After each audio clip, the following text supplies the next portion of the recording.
Crispy, crunchy, chewy, and gooey. Hey friends, I hope your week is off to a great start. Today's an exciting day for me because this is our first video together since reaching 5,000 subscribers. I truly appreciate each and every one of you who are here week after week. I love seeing the familiar names and faces showing up in the comments because I do read every single comment that comes through. Looking ahead, the next goal that I'm hoping to hit is 10,000 subscribers by my birthday in July. If you haven't subscribed, now's a great time to click the subscribe button. And if you're already subscribed, continue liking, commenting, and sharing the video because that lets YouTube know that you're enjoying the content and they'll show it to more people. But without any further ado, let's talk about today's recipe.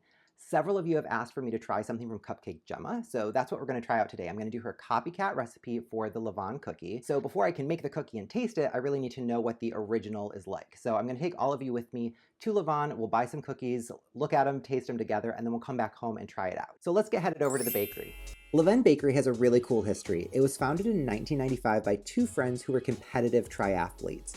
Originally, it started as a small bread shop, but they introduced this chocolate walnut cookie, and it sold so well that it quickly developed a cult following and they outgrew their space. They've since expanded into 5 locations in Manhattan, 1 in Williamsburg, 1 in the Hamptons, and 1 in Washington, D.C. If you're not near a bakery, Levain does sell frozen cookies in select grocery stores, or you can order a gift box online for nationwide delivery. Beyond the delicious cookies, though, one of my favorite things about this bakery is that they donate their leftover cookies at the end of each night rather than throwing it away. If you've been on the channel for a while, you know how I feel about food waste, so I really appreciate when a business does the right thing. Levain is currently limiting the number of customers allowed in the bakery at any given time to protect the health and safety of their team. Consequently, they have no indoor dining, but they are available for takeout and delivery. After securing the bag of cookies and some coffee from their Upper East Side location, we decided to take advantage of the nice weather by enjoying cookies in Central Park, which is just a short walk away. So we walked just a few blocks over to Central Park and we've got our Levain cookie here.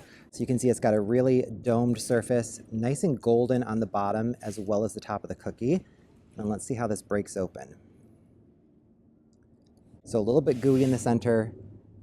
Looks maybe slightly underbaked. Let's see how it tastes.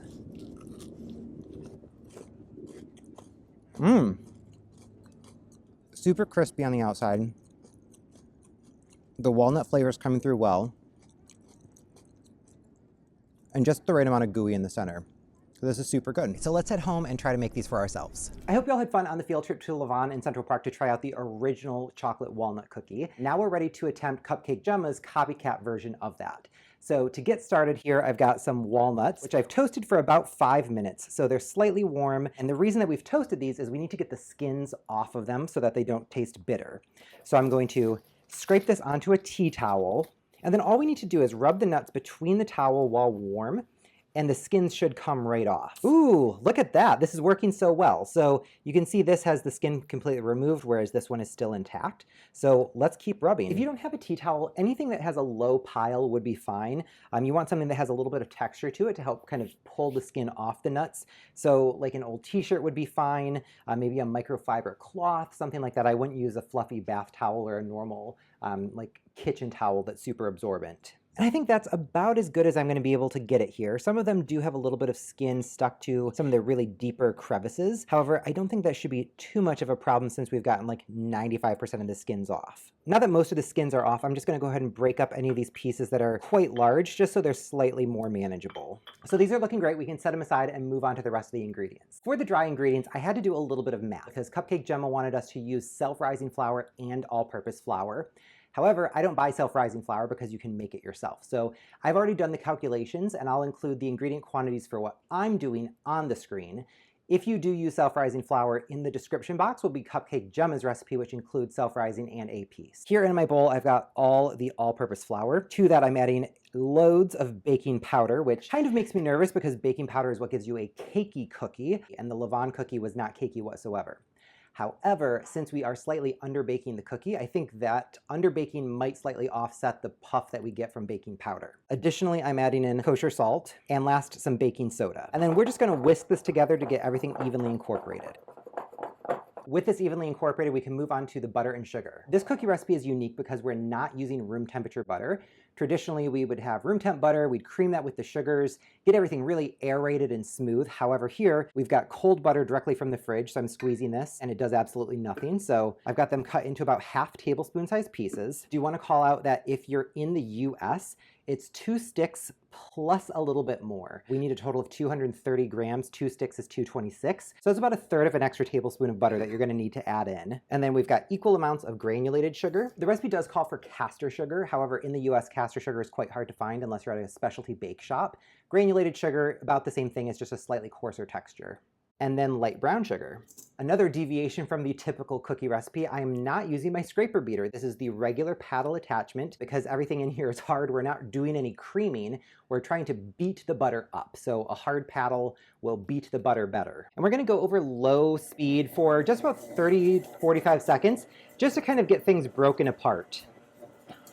All right, so that's been about 45 seconds of mixing. And you can see the texture here. This is obviously super thick. It's not creamy whatsoever, but it does seem like the butter and sugar have kind of come together into a singular mass. And I think I'm gonna let this go for just a little bit longer. There are some butter fragments in here where I can see little pellets of butter that haven't broken down. So we don't need this to be light and fluffy. However, I do want that butter evenly incorporated throughout the sugar. So maybe another 30 seconds. All right, cool. So that was 30 seconds more, and I'm much happier with the appearance of this. There are no more specks of unincorporated butter, so we're in great shape. This recipe continues to break with tradition. Typically, we would add eggs right about now. However, instead, we're going to be adding our flavored mix-ins. So I've got 2 types of chocolate here. Cupcake Jemma called for all milk chocolate. However, I hate milk chocolate, so I'm going half and half. I've got half guittared milk chocolate, so it is a high quality milk chocolate, and then the other half is this guittared super dark chocolate. So I'll like the contrast of something bitter and something sweet. So we'll dump both of those in, along with our skinned walnuts. And we're gonna mix just for about 45 seconds to get all of that evenly incorporated. All right, so this is a super, super thick and dry dough right now. But you can see generally the chocolate chips, the nuts, all of that is kind of mixed evenly throughout. And at this point, you're probably thinking, okay, now is it time for the eggs? No, the eggs are still waiting. We're gonna add all the dry ingredients instead. And we're gonna mix this just for about 30, 45 seconds to get it combined. All right, so this is what we're looking for. It's a super chaotic looking breadcrumb texture. You can see here it looks very sandy almost. And so this looks like no cookie dough I've ever made before. You can tell it's incredibly dry. However, those dry ingredients are evenly distributed amongst everything. So that's what we're looking for. Now we are finally ready to add in the eggs. However, we want to mix this as little as possible to avoid developing too much structure. So we're going to actually go ahead and pre-whisk our 2 eggs. That way we need to only mix to moisten and not to break down the yolks. So using my teeny tiny whisk, we're just going to whisk the eggs until they're homogeneous.